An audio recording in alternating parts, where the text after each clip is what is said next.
Praise the Lord. ஹல்லேலூயா. ஆண்டவருடைய நாமம் மையப்படுவதாக. வந்திருக்கிற எல்லாரையும் ஆண்டவர் இயேசுவின் நாமத்தில் அன்போடு வரவேற்கிறோம்.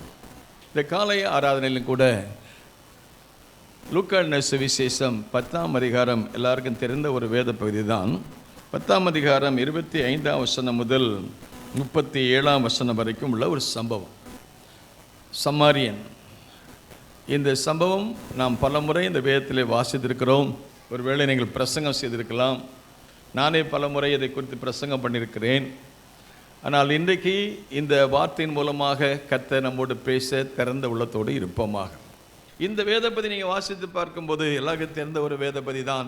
30ஆம் வசனம் வாசித்து பார்க்குற இயேசு ஒரு மனுஷன் எருசலேமிலிருந்து எரிகோவுக்கு போகிற வழியில் அவன் கையிலே அகப்பட்டான் என்று சொல்லி வாசித்து பார்க்குறான். ஆரம்பம் எப்படி ஆரம்பிக்கிறது? 25ஆம் வசனத்தில் ஆண்டவராக இயேசுவிடத்தில் ஒரு நியாயசாஸ்திரி வர்றார். நியாயசாஸ்திரி வந்து கேட்கிறார், ஆண்டவரே என்ன கேட்கிறாரு? போதகரே நித்திய ஜீவனை சுதந்தரித்துக் கொள்ளும்படி, நித்திய ஜீவனை சுதந்தரிக்கும்படி நான் என்ன செய்ய வேண்டும்? இந்த கேள்வி உண்மையிலே அவர் கேட்கிறாரா? வேற எதுக்காக கேட்கிறாரு? பொதுவாக சில கேள்வி கேட்பாங்க, அறிந்து கொள்ளும் நோக்கத்தோடு கேள்வி கேட்டால் பரவாயில்ல, அவங்களுக்கு பதில் சொல்லலாம், நேரம் செலவு செய்யலாம். ஆனால் இந்த பார்ட்டி என்ன பார்ட்டின்னு கேட்டிங்கன்னா, இயேசுநாத்தை வந்து என்னதுக்காக கேட்குறாங்க? அங்கே என்ன சொல்லுது? வசனம் 25 சொல்லுது, அப்பொழுது நியாயசாஸ்திரி ஒருவன் எழுந்து அவரை எதுக்கும்படி? சோதிக்கும்படி. அவரை சோதிக்கும்படி. சில சோதனைக்காரர் நம்மிடத்தில் வருவாங்க. He is a tempter. இயேசு கிறிஸ்து வனாந்தரத்தில் இருந்த பொழுது அவரை சோதிக்கும்படி வந்தான் என்று சொல்லி பார்க்கிறோம். சிலர் நம்முடைய வாழ்க்கையில் இன்னைக்கு நம்ம சோதிக்கும்படி சிலர் வரலாம். ஆனால் சோதிக்கிறபடி வந்த அந்த மக்கள் மத்தியில் நாம சாதிக்கிறவங்களா இருக்கா? கர்த்தர் பெரிய காரியங்களை செய்வார். சோதனையை சாதனையாக மாற்றவங்க தான் நம்ம ஆட்களாக இருக்கணும். ஆமென். ஆண்டவரிடத்தில் சோதனைக்காரன் வந்தான். ஆண்டவரே இந்த கல்லுகள்லாம் அப்பமாக்கி சாப்பிடும். உடனே அதுக்கு இயேசு சொன்னார், மனுஷன் அப்பத்தினால் மாத்திரமல்ல, அவன் சொன்ன வார்த்தைனால அவனுக்கு பதில் சொல்கிறார். அந்த சோதனையில் வெற்றி பெற்றார். அதுவும் ஞானசனம் எடுத்த உடனே நம்ம எல்லாம் நடப்போம், எல்லாமே நல்லா நடக்கும் நினைப்போம். அல்லேலூயா. ஞானசனம் எடுத்த உடனே என்ன நடக்கும்? எல்லாம் நல்லா நடக்கும். ஆனால் என்ன நடந்தது? சோதனை தான் அது. நல்ல ஜெபம் பண்ணுறோம், நல்ல வசனம் வாசிப்போம், நல்ல தியானம் பண்ணுவோம், நல்ல அப்பனெல்லாம் செஞ்சு வருவோம். நமக்கு என்ன தான் வரும்? ஒன்றும் சொல்ல மாட்டீங்களே. ஆனால் அப்புறம் ஒரே சோதனையாக இருக்குன்னு நம்மளும் சோர்ந்து பெறக்கூடாது. சோதனையை சகிக்கிற மனுஷன் உத்தமன் என்று விளங்கின பின்பு வாக்கு பண்ணின அந்த கிரீடத்தை கட்ட கொடுப்பார். கரங்களை திருக்க கத்திர ஸ்தோத்திரம். அல்லேலூயா. சோதனைனால யாரும் வருத்தப்பட வேண்டிய அவசியம் இல்லை. டெஸ்ட் எதுக்காக வருதுன்னா நமக்கு ப்ரொமோஷனுக்கு தான் வருது. ஆமேன்னு சொல்லுமா? இப்போ பரீட்சை நேரம் டெஸ்ட் இன்னைக்கு காலைல ஒரு அம்மா 10வது பிள்ளை படிக்கும் போது நீட் எழுதிட்டு இருக்கோம். சிபிஎஸ்சிக்கு வருது பரீட்சைலாம் வருது. எதுக்கு பரீட்சை வருது? 10வது படிக்கிற பிள்ளை 11வது போகணும், 12 படிக்கிறது 13க்கு போகணும், இல்லை பாஸ் பண்ண, நீட்டில் பாஸ் பண்ண, ப்ரொமோஷன். நமக்கு வர்ற எல்லா சோதனையிலையும் அந்த யோசேப்பு சோதனையை ஜெயித்தான். கர்த்தர் அவனை உயர்த்தினார். சோதனை வரட்டும், ஆனால் சோதனை ஜெயிப்பதற்கு கர்த்தர் கிருபை. சோதிக்கிறதுக்கு ஒரு சூழ்நிலை வந்துச்சு. ஆண்டவரை சோதிப்பதற்கு அந்த சோதனையில் அவனுக்கு பதில் கொடுக்கிறார். என்ன பதில்? ஆண்டவர் கேட்குறான், அவன் நல்ல கேள்வி கேட்குறான். என்ன கேள்வி? பிரமாணத்தில் ஆண்டவரே நித்திய ஜீவனை சுதந்திரிப்பதற்கு என்ன கேட்டான்? போதகரே என்ன ஜீவனை பெறணுமா? என்ன ஜீவன் சொல்லுங்களேன். அப்படித்தானே பைபிளில் சொல்லிருக்குது. போதகரே நித்திய ஜீவனை சுதந்திரித்துக் கொள்வதற்கு நான் என்ன செய்யணும்? இந்த கேள்வியை யாரும் கேட்க மாட்டாங்க. அல்லேலூயா சொல்லுமா? நாங்கள் ப்ரேயர் ரிக்வெஸ்ட் கொடுத்து ஃபார்ம் கொடுத்து உங்களுக்கு என்னென்ன ஜெபம் பண்ணணும் எழுதுங்க கொடுங்கன்னு கேட்டிருக்கோம். ஒருத்தராவது நித்திய ஜீவனை கொடுங்கன்னு கேட்டதில்லை. எல்லாம் வியாதி, எல்லாம் பணம், ஃபைனான்ஸு, பொருளாதார நெருக்கடி, எனக்கு அந்த பிரச்சனை இந்த பிரச்சனை. ஒரு நாள் தான் ஆவிக்குரிய பிரச்சனையை பற்றி எழுதலை. நித்திய ஜீவனை குறித்து வந்த எண்ணமே கிடையாது. இந்த ஜீவனை குறித்து, இந்த ஜீவன் ஒருவன் இம்மைக்காக கிறிஸ்துவ பின்பற்றினானா அவன் நிலைமை எப்படி இருக்குமா? நான் நல்லா இருக்கணும், என் பிள்ளை நல்லா இருக்கணும். இதில் தான் வருது. இந்த செல்ஃப் சென்டரில் தான் எல்லா ப்ரேயர் ரிக்வெஸ்ட்டும் வருது. ஆவியில் நான் வளரணும், எனக்காக ஜெபம் பண்ணுங்க பாஸ்டர், நான் ஆவிக்குரிய வரங்களை பெறணும், கிருபை பெறணும், நான் காத்திருக்கணும், ஜெபம் பண்ணணும், தரிசனம் பெறணும், நல்ல வரங்களை பெறணும், வல்லமையாக கர்த்தரை பயன்படுத்தணும் அப்படின்னு யாருமே ப்ரேயர் ரிக்வெஸ்ட்டில் காணும். 100க்கு 100 ப்ரேயர் ரிக்வெஸ்ட்.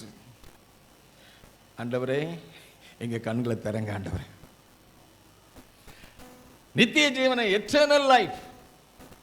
இந்த உலக வாழ்க்கையில் ஒரு தாயினுடைய கருவில் ஒரு குழந்தை 9 மாதம் 10 மாதம், கரெக்டான தெரியல, 9 மாதம், அது ஒரு குறிப்பிட்ட கால அளவு. டாக்டர்ஸ்க்கு எக்ஸாக்டாக சொல்லுவாங்க, ஒரு குழந்தை தாயினுடைய கருவில் ஒரு குறிப்பிட்ட நாட்கள், அது அங்கே நிரந்தரமாக இருக்க முடியாது. ஒரு உலகத்தில் 70 வயசு, ஆண்டவர் சொன்ன மோசே சொல்கிறார் 90, ஒரு மனிதனுடைய ஆயுசு நாட்கள் அது மேன்மையானது. 70 வயசு அதுக்கு ஒரு மனிதனுடைய ஆயுசு நாட்கள் 70 வருஷம். பலத்தின் மிகுதினால எத்தனை பேர் 80 வயசு வரைக்கும் உயிரோடு இருக்க விரும்புறீங்க? கொஞ்சம் பேர் தான் ஆமேன் ஆமேனுங்க, மற்றெல்லாம் போதுங்க தாவே. அல்லேலூயா சொல்லுமா. வேதத்தில் 969 வருஷம் உயிரோடு மனுஷன் இருந்திருக்கிறான். அல்லேலூயா சொல்லுமா.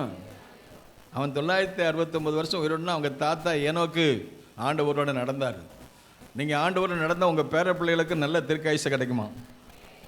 பாட்டிமார்களே, தாத்தாமார்களே, உங்களுக்கு ஒரு சுவையான செய்தி, நல்ல செய்தி. நீங்கள் ஆண்டவரோடு கூட இருந்தால் அவர் உங்களோடு இருப்பார். நீங்கள் கர்த்தரோடு இருந்தால் அவர் உங்களோடு இருப்பார். கர்த்தரை விட்டுட்டீங்கன்னா அவர் உங்களை விட்டுடுவார். ஏனோக்கு தேவனோடு கூட நடந்தான், குமாரரையும் குமார்த்தைகளையும் பெற்றெடுத்தான். மெத்துசலாவுடைய பையன் லாமேக்கு, லாமேக்குடைய தலைமுறையில் நோவா வர்றார். நோவா இவர் ஆறுதல் செய்வார், தேற்றுவார்னு சொல்கிறார். 950 வருஷம். ஆதாம் 930 வருஷம். அப்படியே வளர்ந்து கடைசியில் மோசே நாட்களில் 120 வருஷம். பட் அந்த மோசே எழுதுகிறாரு, ஒரு மனிதனுடைய ஆயுசு நாட்கள் பலத்தின் மீதினால 80 வருஷமாக இருந்தாலும் அதன் மேன்மையானது வருத்தமும். இந்த 80 வருஷத்துக்கு தான் இந்த பிளான் பண்ணுறோம். 70 வயசில் 80 வயசுக்கு தான். அல்லேலூயா சொல்லுமா. ஆமென், அல்லேலூயா. 80 வயசில் எத்தனை பேர் இருக்கீங்க? உங்களை ஆனர் பண்ண விரும்புகிறேன். 50 வயசில் யாராவது வந்திருக்கீங்களா? யாராவது இருக்கீங்களா?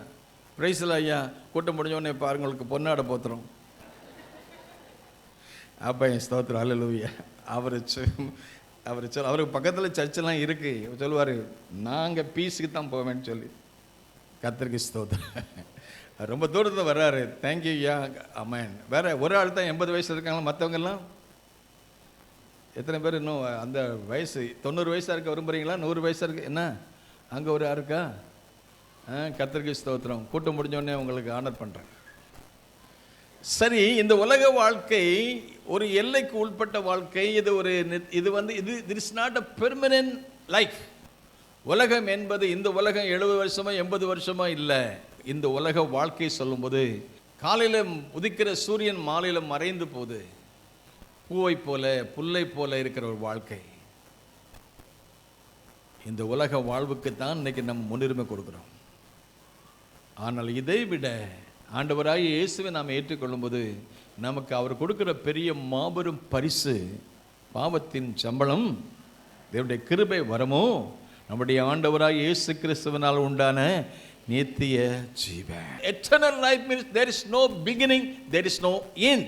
அதுக்கு ஒரு ஆரம்பம் இல்லை, அதுக்கு ஒரு முடிவே இல்லை. ஏனென்றால் நம்முடைய தேவனுக்கு ஒரு ஆரம்பம் இல்லை, அவருக்கு ஒரு முடியும் இல்லை. அவர் ஆதியும் அந்தமுமானவர், அல்பா ஒமேகாமானவர். அவர் இருக்கிறவராக இருக்கிறவர். அவரை நம்புகிறவர்களும் அவரை விசுவாசிக்கிறவர்கள் ஏற்றுக்கொண்டவர்களுக்கும் அவர் கொடுக்கிற மாபெரும் பரிசு எட்டர்னல் லைஃப், முடிவில்லாத வாழ்வு. உலகம் முடியும், பூ உதிரும், புல் உலரும், இந்த தேவனுடைய வசனமோ என்றென்றைக்கு நிலைத்திருக்கும். ஆமென் சொல்லுமா. அவர் நித்தியமானவர், அவருடைய வசனம் நித்தியமானது. அவரை நம்புகிறவர்களுக்கு ஒரு நித்தியமான வாழ்வை இந்த ஆண்டவர் கொடுக்க விரும்புகிறார். நல்ல கரங்களை தட்டி ஹல்லேலூயா. இயேசுவின் அன்பு மாறாது. இயேசு கிறிஸ்து மாறாதவர். அவருடைய வார்த்தை மாறாதவைகள். இவைகள் எல்லாம் நித்தியமானவைகள். ஆமென் சொல்லுமா. ஹல்லேலூயா. பூ உதிரும், புல் உலரும், ஆனால் தேவனுடைய வசனமோ என்றென்றைக்கு நிலைத்திருக்கும். ஏனென்றால் அவர் நித்தியமானவர், அவருடைய வார்த்தை நித்தியமானது. ஆண்டவர் சொன்னார், வானமும் பூமி ஒளிஞ்சு போனாலும் இந்த வசனம் ஒரு நாள் நித்தியமான வாழ்வு. எல்லாம் சொல்லுங்க, நித்திய ஜீவன், எட்டர்னல் லைஃப் நமக்கு ஆண்டவர் கொடுக்கிறது. நாம் இந்த உலகத்தில் இருந்தாலும் அவரோடு கூட வாழ்கிற பாக்கியம், இந்த உலகத்தை விட்டு போனாலும் அவரோடு வாழ்கிற பாக்கியம். இதை பவுல் விசுவாசித்த அப்படின்னால சொல்லார், கிறிஸ்து எனக்கு நல்ல ஜீவனோடு சொல்லுங்க, கிறிஸ்து எனக்கு. ஆமென், ஹல்லேலூயா. கிறிஸ்து எனக்கு சாவு எனக்கு ஆமென். நல்ல கரங்களை தட்டி கர்த்தரை ஸ்தோத்திரம். ஹல்லேலூயா. யார் சொல்வா சாவு ஆதாயம் என்று? உலகம் சொல்லாது. உலகத்துடைய பார்வையில் சாவு பெரிய நஷ்டம், பெரிய கஷ்டம், பெரிய வேதனை, துக்கம். ஆனா மரணத்தை மரணத்தால ஜெயித்து, சாவை சாவால ஜெயித்து நமக்கு வாழ்வு கொடுப்பதற்கு நித்தியமான வாழ்வு. There is no beginning, there is no end. We are going to be there for ever and ever. அவரோடு இருக்க போறோம். அவர் மாறாதவர். அவரை நம்புறதுனால, அவரை ஏற்றுக்கொண்டதுனால, அவருக்காக வாழ்றதுனால நம்ம கொடுக்கிற பெரிய பரிசு நித்தியமான வாழ்வு. அதுதான் வேதம் சொல்லுது. யோவான் 3:16 சொல்ல, தேவன் தம்முடைய ஒரே பேரான குமாரனை சுவாசிக்கிறவன் எவனோ அவன் கெட்டு போகாமல் நித்திய ஜீவனை அடையும்படிக்கு அவரை தந்தருளி இவ்வளவாய் உலகத்தில் என்ன செய்தார்? அன்பு கூர்ந்தார். ஆகவே அந்த நித்திய ஜீவனை குறித்த அந்த அறிவை அந்த நியாய சாஸ்திரியுடையவனாயிருந்தான். அப்போ அதுக்கு ஆண்டவர் சொல்றாரு, ஆண்டவரே நித்திய ஜீவனை பெற்றுக்கொள்ள என்ன செய்யணும்? அதுக்கு ஆண்டவர் கொடுத்த பதில், ஏப்பா உங்ககிட்ட நீ அன்பா இருக்கிற மாதிரி பிறந்தது. அவரை கேட்குறான், எனக்கு பிறன் யார் அப்படின்னு கேட்டப்போ அதுக்கு தான் அந்த காரியத்தை சொல்கிறார். ஒரு மனுஷன் அவன் எங்கேருந்து புறப்பட்டு போகிறான்னு சொல்கிறார். எருசலேம்லேருந்து எரிகோவுக்கு புறப்பட்டு போகிறான். புறப்பட்டு போகிற வழியில் நமக்கு அந்த சம்பவம் எல்லாருக்கும் தெரியும். அவன் கள்ளர் கையில் அகப்படுறான். கள்ளர் கையில் அகப்பட்ட உடனே அந்த கல்லை என்ன செய்யறான்? அவன் வஸ்திரத்தை எடுக்கிறான், அவனை காயப்படுத்துகிறான், அவனை அரை உயிரும் குறை உயிரமாக போட்டுட்டு போயிடுறான் என்று சொல்லி நான் பார்க்குறோம். இங்கே ஒரு சம்பவத்தை ஆண்டவர் சொல்கிறார். ஒரு மனுஷன் அவன் பிரயாணி, அவன் புறப்பட்டு போகிறான். எங்கேருந்து போகிறான்? எருசலேம், த பிளேஸ் ஆஃப் பீஸ். எருசலேம் என்றால் ஷலோம், த சிட்டி ஆஃப் கிங், மகாராஜாவுடைய நகரம். அது தாவீது இருந்த தலைநகரம், தாவீது ஆட்சி செய்த இடம், அது ராஜாவுடைய இடம், அது ஆண்டவருக்கு சமாதானமான ஒரு இடம், த பிளேஸ் ஆஃப் பீஸ். ஆகவே அந்த பட்டணத்திலேருந்து சமாதானம் இல்லாத ஒரு சபிக்கப்பட்ட பட்டணத்துக்கு போகிறான். அப்படிப்பட்ட சமயத்தில் தான் அவன் கள்ளர்கையில் அகப்படுறான். அப்படி கள்ளர்கையில் அகப்பட்டதான சமயத்தில் அந்த கள்ளன் என்ன செய்யறான்? அவனுடைய முதலாவது அவனை காயப்படுத்துகிறான், வஸ்திரத்தை எல்லாம் எடுக்கிறான், அவனை குற்றுகிறாக போடுறான், அவனை கடைசியில் பரிதாபமாக போட்டு போயிடான்னு சொல்லி வாசித்து பார்க்குறோம். இது என்ன சூழ்நிலையை ஆண்டவர் கொண்டு வந்தார்னா, வேதம் சொல்லி திருடன் சொல்லுங்க, திருடன் திருடவும் கொல்லவும் அழிக்கவும் வருகிறான், நானும் அவைகளுக்கு ஜீவன் உண்டாயிருக்கவும் அந்த ஜீவன் பரிபூர்ணப்படவும் வந்தேன். இன்றைக்கி நம்முடைய எதிராளி, உங்கள் எதிராளிய பிசாசானவன் எவனை விழுங்கலாம் என்று வகை தேடி அவன் சுற்றித் திரிகிறான்னு பார்க்கிறோம். அந்த கள்ளர் கையில் அவன் அகப்படக்கூடாது, அகப்பட்டான். ஆகவே அது ஒரு மலை வழி சாலை என்று சொல்லப்படுகிறது. அது பலவிதமான பின்னணி அங்கே இருக்குது. ஆனால் அந்த கள்ளன் என்ன செய்தான்? இவனை வேதம் சொல்கிறபடி அவன் வஸ்திரங்களை உரிந்தான், அவனை காயப்படுத்தினான், குற்றூராய் விட்டான். இதுல நல்ல ஆவிக்குரிய நிறைய அர்த்தங்கள் இருக்கு. வஸ்திரம், ரட்சிப்பின் வஸ்திரம், ரட்சிப்பின் துதியின் வஸ்திரம், இன்னும் அலங்கார வஸ்திரம், நிறைய வஸ்திரங்களை பற்றி சொல்லப்படுகிறது. இன்னைக்கு திருடருடைய வேலை நம்முடைய துதியை திருடுவது, நம்முடைய ரட்சிப்பை திருடுவது, நம்முடைய அபிஷேகத்தை திருடுவது, நமக்கு கொடுத்த ஆத்ம பாரத்தை திருடுவது, நம்ம ஆண்டவருக்காக பணி செய்யக்கூடாதபடி நம்மை திருடுவது, இப்படிப்பட்டதான நம்ம சமாதானத்தை திருடுவது, நம்ம ஆண்டவருக்கும் அவருக்கும் உள்ள அந்த ஐக்கியத்தை திருடுவது, இப்படிப்பட்டதான இந்த திருட்டுத்தனமான காரியத்தை நாம வாழ்க்கையில் சத்துருவாகிய திருடன் அல்லது சோதனைக்காரன் அவன் எடுத்து போட வரலாம். ஆனால் நாம் விழிப்புணர்வுகளாக, நாம் கவனமாக, நாம் எச்சரிக்கையாக இருக்க வேண்டியது அவசியமாக இருக்கிறது.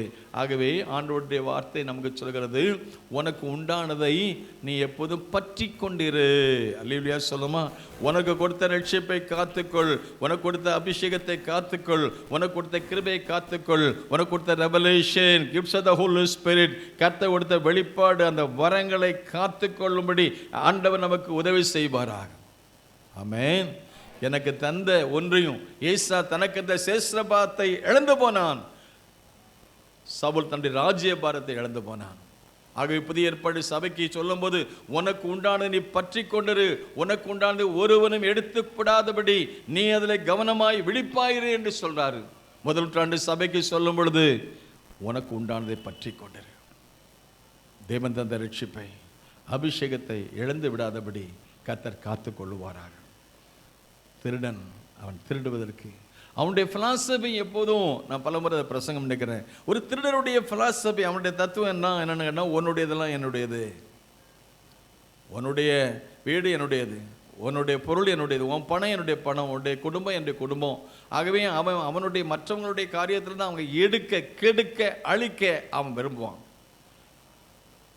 இந்த வழிப்போக்கனுடைய வஸ்திரம், இந்த வழிப்போக்கனுடைய பணம், இந்த வழிப்போக்கனுடைய சுகம், இந்த வழிப்போக்கனுடைய எல்லாம் அவன் எடுக்கணும்னு நினைக்கிறான். திருடனுடைய வேலை இது. The philosophy of thief, his philosophy is yours is mine, உன்னுடையதெல்லாம் என்னுடையது. ஆனால் அடுத்த இன்னொரு குரூப் வருது, இவன் காயப்பட்டு கிடக்கிறான், உயிருக்கு போராடிக்கிட்டு இருக்கிறான். இன்றைக்கி நான் சொல்கிறேனே, தரிசனம் ராஜஸ்தான். சரி, ராஜஸ்தானுக்கு போக வேண்டாம், நம்ம ஊர்லேயே போங்க, கிராமங்களுக்கு வாங்கலேன். கிராமங்களில் ஜனங்கள் நிலைமை பாருங்களேன். கிராமத்துக்கு போக வேண்டாம், நம்ம இருக்கிற ஏரியாக்களை பாருங்களேன், எத்தனை ஜனங்கள் காயப்பட்டு கிடக்கிறாங்க, வேதனையில், துக்கத்தில், கண்ணீரில் இருக்கிறாங்க. இவர்களுக்கெல்லாம் காரணமில்லாத காயங்கள் என்று நீதிமொழியில் வாசித்து பார்க்குறோம். எத்தனையோ பேர் காயப்பட்டு கிடக்கிறாங்க. கூட்டம் முடிஞ்சோன்னு வந்து சொல்லுவீங்க, ஊருடைய பிரச்சனைகள்லாம் சொல்லுவீங்க. ஆனால் இப்படிப்பட்ட காயப்பட்ட மக்களுக்கு ஆறுதல் செய்வதற்கு ஆண்டவர் இயேசு சொன்னார். ஏசாயா 61 சொன்னார். என்ன சொன்னார்? கர்த்தருடைய ஆவியானவர் என்மேல் இருக்கிறார், தரித்திரருக்கு சுவிசேஷத்தை பிரசங்கம் பண்ணும்படி என்ன செய்தார்? அபிஷேகம் பண்ணினார், நொறுங்குண்டவர்களை குணமாக்க, காயப்பட்டவர்களுக்கு காயம் கட்டுவதற்காகவே என்னை அனுப்பினார். காயங்கள், காரணமில்லாத காரணங்களால இன்றைக்கு மக்கள், இன்றைக்கு நம்முடைய சமூகம், நம்முடைய தேசம் காயப்பட்டு கிடக்கிறது. இதற்கு காரணம் ஏராளம் இருக்கலாம். ஆனால் ஆண்டவருக்கு ஸ்தோத்திரம், நம்முடைய ஆண்டவருக்கு ஒரு நல்ல பெயர் உண்டு, காயங்களை கட்டுகிற கர்த்தர். கரங்களை தட்டி கர்த்தர் ஹல்லேலூயா. இந்த 61 கர்த்தராகிய தேவனுடைய ஆவியானவர் என்பது இருக்கிறார். இப்படிப்பட்ட மக்களுக்கு, சிறுமைப்பட்ட மக்களுக்கு, பாதிக்கப்பட்ட மக்களுக்கு அந்த நல்ல வார்த்தைகளை சொல்லி அதை அவர்களை தைரியப்படுத்துவதற்காகவே என்னை அபிஷேகம் பண்ணார். நம்பர் 1, நொறுங்குண்டவர்கள், காயப்பட்டவர்களுக்கு, சிறைப்பட்டவர்களுக்கு விடுதலை கொடுக்கும்படி என்னை அபிஷேகம் பண்ணார். Who is Christian?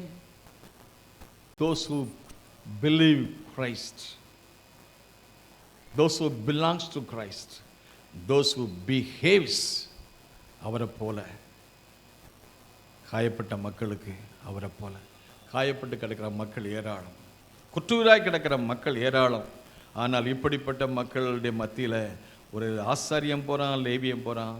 இவங்களுடைய பிலாசபி எல்லாம், இவங்கெல்லாம் நேரம் இல்லை, எங்களுடைய வேலை, இவங்க யாருன்னு தேவனுக்கும் மனுஷருக்கும் முன்னால் நிற்க வேண்டிய ஒரு ஆசாரியன். அவனுடைய நெற்றியில் கர்த்தருக்கு பரிசுத்தம். அவன் எப்போதும் தேவனுக்கு முன்னால் நிற்கணும், தேவனை மனுஷருக்காக தேவனிடத்தில் பேசணும், தேவனுக்காக மனுஷரிடத்தில் பேசணும். இந்த ஆசாரியன் பார்க்குறான், பார்த்துட்டு போயிடுறான். லேவியன் பார்த்துட்டு போயிட்டான். அந்த தேவனுடைய பார்வை அவனுக்கு இல்லை, அவருடைய இருதயம் அவனுக்கு இல்லை, அவருடைய சிந்தை இல்லை. அவன் அப்படியே போயிட்டான். என்னுடைய பிலாசபி என்ன? உன்னுடையது என்னுடையது. உன் பிரச்சனை, என் பிரச்சனை. நீ ஏன் இப்படி வந்த? இப்படி வந்திருக்க கூடாதுல்ல. இங்கே தான் திருடங்க நிறைய பேர் இருக்கான்னு தெரியல. இந்த ரோடு தான் சரியில்லாத ரோடு உனக்கு தெரியல. ஏன் வந்த? நீ வந்ததுனால உனக்கு இந்த கஷ்டம். அநேக சமயங்கள் இப்படி தான் உலக மார்க்கங்கள் சொல்கிறது. உலகத்தை எத்தனையோ மார்க்கங்கள், இன்றைக்கு இப்படிப்பட்ட மார்க்கங்கள் இருக்கிறது. ஆனால் தாவீது சொல்றாரு, ஜீவ மார்க்கத்தை எனக்கு தெரியப்படுத்தினீர், உம்முடைய சமூகத்தில் பரிபூர்ண ஆனந்தம், உடைய வலது பார்சத்தில் நித்தியம். ஸோ இவங்க philosophy, because your problem is yours, mine is mine. ஒரு மூணாவது ஒரு ஆள் வர்றார். அவர் பாருங்க, அவர் வந்து என்ன சொல்றாருன்னா 33-34 சமாரியன் பிரயாணம் பண்ணி, சமாரியன் ஒருவன் பிரயாணமாய் வருகையில் அவனை கண்டு மனதுருகி கிட்ட வந்து அவனுடைய காயங்களில் எண்ணெயையும் திராட்சரசமும் வார்த்து காயங்களை கட்டி அவனை தன் சுய வாகனத்தின் மேல் ஏற்றி சத்திரத்துக்கு கொண்டு போய் அவனை பராமரித்தான். இங்கே வாசித்து பார்க்கும் பொழுது இவருடைய கண்கள் வித்தியாசமான கண். ஒரு சமாரியன், சமுதாயத்தால் குறைவாக மதிப்பிடக்கூடியவன். அவன் பார்க்குறான். ராசானுடைய பார்வை, கள்ளனுடைய பார்வை அப்படியே பார்த்துட்டு யாரை எதை பார்க்கலாம், எதை திருடலாம், எதைன்னு அப்படின்னு. ஒரு ஆசாரியுடைய பார்வை வித்தியாசமாக போச்சு. ஆனால் சமாருடைய பார்வை தட் இஸ் டிஃப்ரெண்ட். இவனுடைய பார்வை மனதுருக்கத்தின் பார்வை. He behaves like Jesus. அவன் பார்த்த உடனே இவனும் போயிருக்கலாம், போகலை.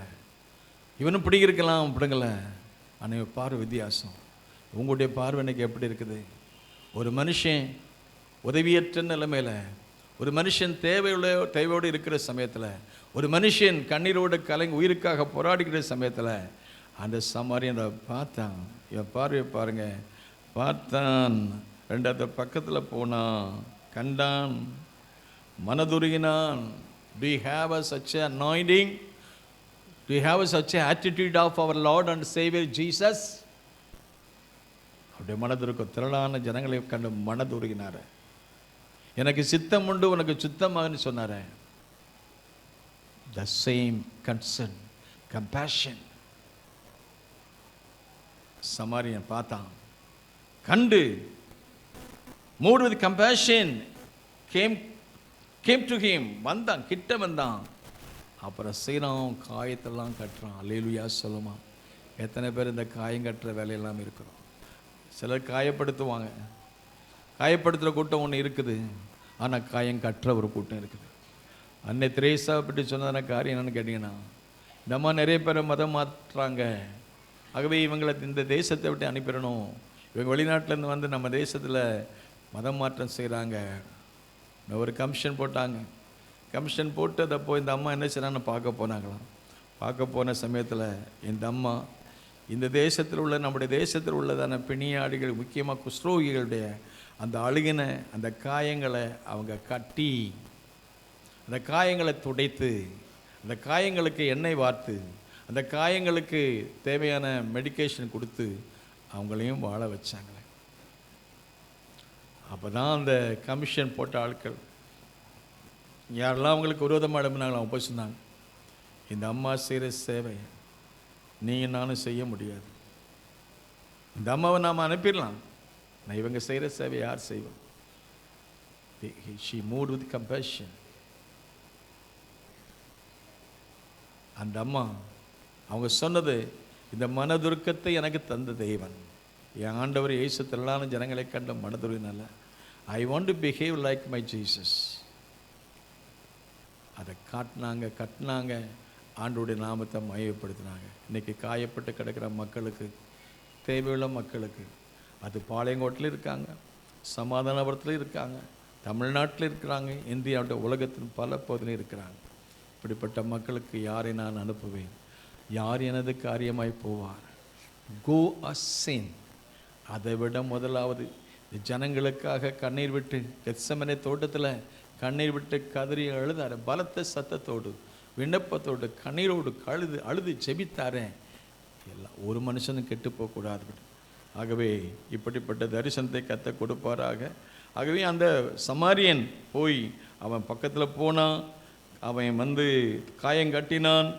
எண்ணெய், திராட்சசம், அபிஷேகம், அனாயிண்டிங், சுகம் அதெல்லாம் செஞ்சு தன் சுக வானத்திலுமே கொண்டு வந்து தூக்கிட்டு வந்து சத்திரத்தில் போய் சேர்த்து அவன் சொல்கிறான், ஐயா இந்த மனுஷனை என்னால் ஆன மட்டும் உதவி செஞ்சு கொண்டு வந்துட்டேன்.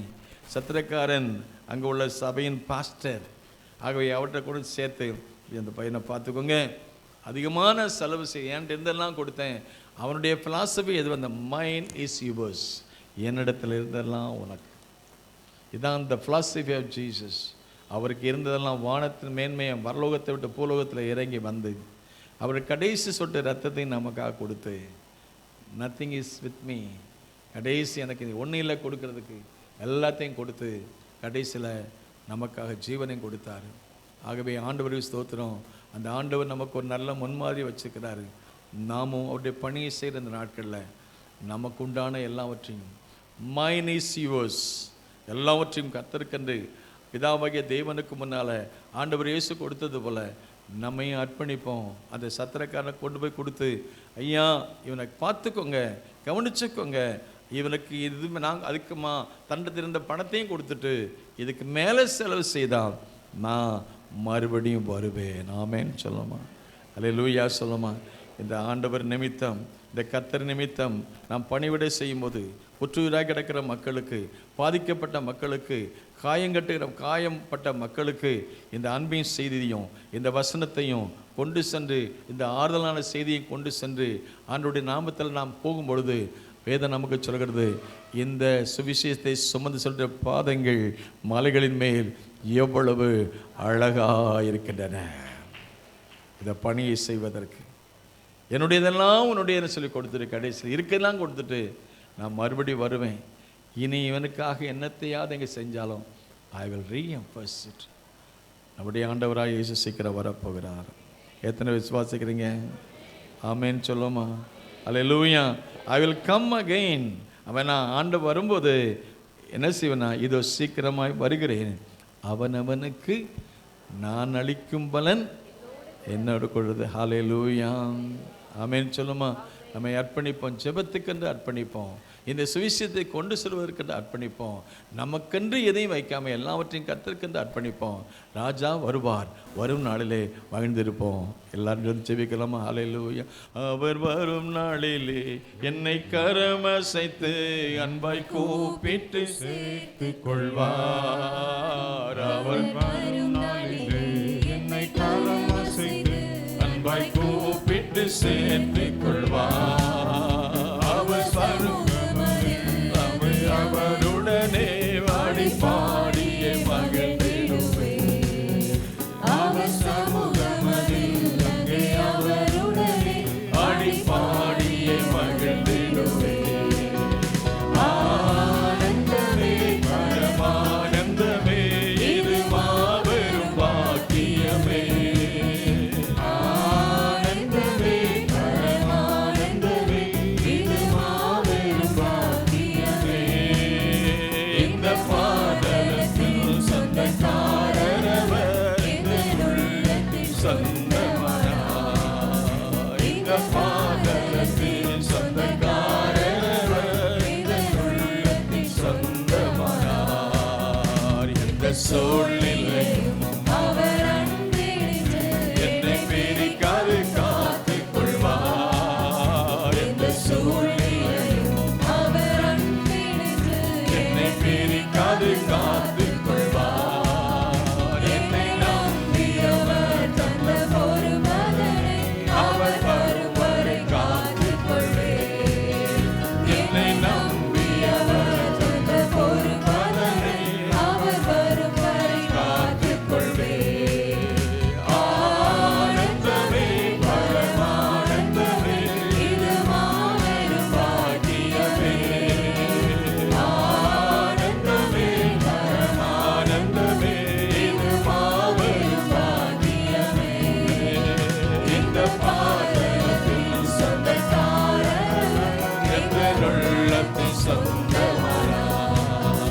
இந்த பாதலத்தில் சொந்தக்காரர், எந்த உள்ளத்தில் சொந்தமானார்.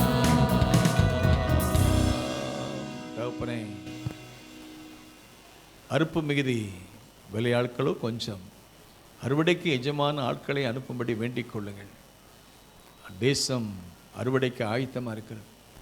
இந்த கடைசி நாட்களில் அறுவடையாளர்களையும் அனுப்புவதற்கு ஒவ்வொருவரையும் தகுதிப்படுத்தும், எங்களையும் உங்களைப் போல மாற்றும். ஆண்டவரை, காயப்பட்ட மக்கள், சிறுமைப்பட்ட மக்கள், சிறைப்பட்ட மக்கள் ஏராளம் வழிகளிலே சாலைகளிலே குற்றுயிராய் கிடக்கிறார்கள். இவர்களுக்கு ஒரு சமாரியனைப் போல, நல்ல சமாரியனாய் இயேசு நீர் எங்களுக்கு ஒரு மாதிரியை வைத்து இருக்கிறீர். அந்த மாதிரியை பின்பற்ற help us to behave like Jesus. உதவி செய்யுங்க. இயேசு நாம் ஜெபிக்கிறோம் பிதாவே. ஆத்துமாவே கர்த்தரை ஸ்தோத்திரி.